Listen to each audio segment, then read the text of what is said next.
কিছু অনুগল্প। প্রথম গল্প। বুঝলি অহনা, মাঝে মাঝে মেথি খাওয়া ভালো, মাঝে মাঝে অল্প মেথি খাওয়া ভালো। অহনা বলল, কি যে বলিস মিথিলা, মাঝে মাঝে কেন, প্রতিদিনই একটু মেথি খাওয়া ভালো। প্রতিদিনই একটু মেথি খাওয়া শরীরের জন্য অনেক ভালো। তবে যাদের কিডনি সমস্যা আছে তাদের হয়তো মেথি না খাওয়াই ভালো। মেথি খেয়ে অনেকে আলসার পর্যন্ত ভালো হয়ে গিয়েছে, এমন লেখা পড়েছিলাম। আর আমাদের নবীজি সাল্লাল্লাহু আলাইহি সাল্লাম আমাদেরকে মেথি খেতে বলেছেন। তিনি আমাদের মেথি খেতে বলেছেন, মধু খেতে বলেছেন। তবে ডায়াবেটিক রুগীদের, ওই দিন একটা লেখা পড়লাম, ডায়াবেটিক পেশেন্ট যারা, তারাও নাকি মধু খেলে সমস্যা হয় না। বুঝে খাওয়াই ভালো। ঠিকই বলেছিস অহনা। দ্বিতীয় গল্প।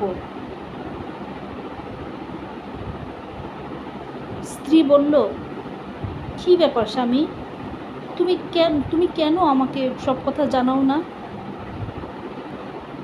কি কাজে বাইরে গেলে, কেন আমাকে বলোনি,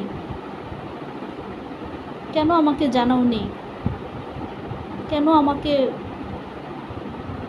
বলোনি?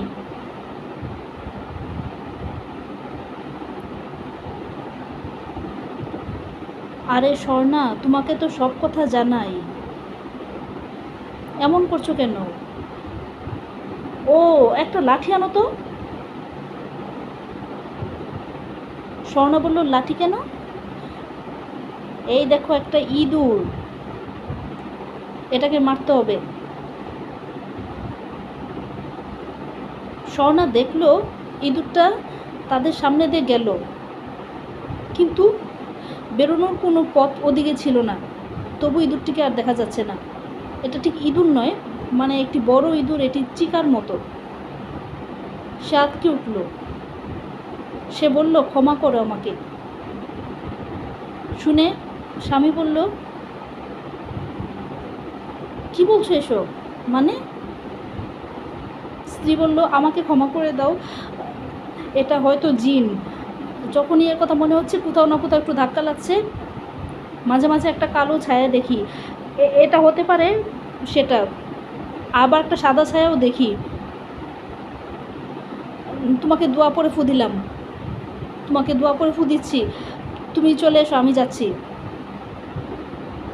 আর যদি এটাকে না মারো, যদি এটা খুশি হয়, এমন হতে পারে সে খুশি হয়ে আমাদেরকে অনেক ধন সম্পত্তি দিয়ে দিল, তখন তোমার ঋণগুলো পরিশোধ করতে পারবে।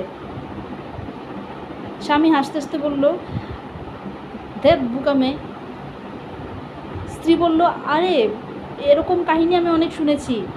আচ্ছা ঠিক আছে, তুমি ভালো থাকো, সুখে থাকো, সাবধানে থাকো, আমি গেলাম।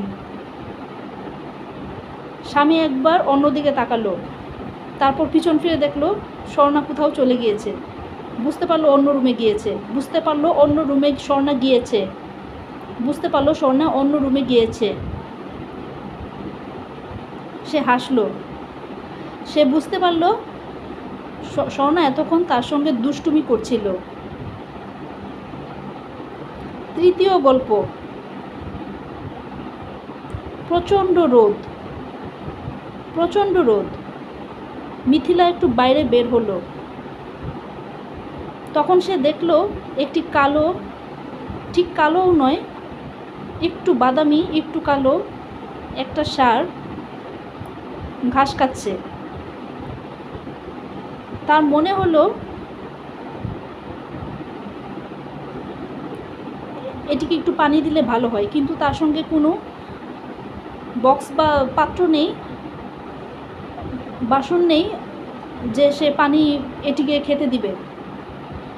সে ধীরে ধীরে, ষাঁড় তো একটু অনেক সময় ধাক্কা মারে। সে ধীরে ধীরে, ছোটোবেলায় একবার সে ষাঁড়ের তাড়া খেয়েছিল, সে ধীরে ধীরে ষাঁড়টির কাছে গেল, একটু পানি ঢাললো, বোতল ছিল তার সঙ্গে একটা, সে বোতল থেকে একটু পানি ঘাসের উপর ঢাললো। যদিও এভাবে পানি খাওয়া যায় না, পানিটা পড়ার সঙ্গে সঙ্গে শুকিয়ে গিয়েছিল। ষাঁড়টা তার দিকে তাকালো, তারপর আবার মাথা নিচু করলো, সে চলে এলো।